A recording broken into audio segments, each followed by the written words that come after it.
This is the seated cable row. So to perform this exercise, you can sit with your legs straight out, and you have a soft bend to the legs. They don't have to be completely locked out. And you're leaning forwards to grab the cables, and then you're just leaning back, sitting up nice and tall.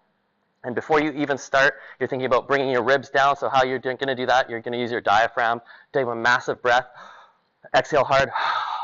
Good. However your ribs fall like they are right now is perfect.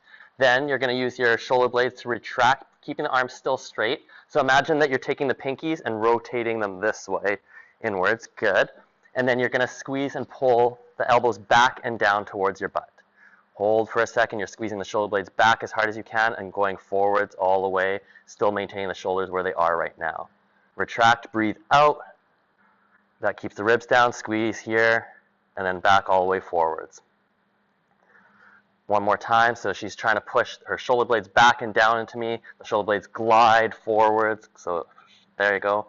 And all the way forwards. Perfect. So the traps are not getting engaged. They're nice and soft. Again, this is for the rhomboids. It's for the back.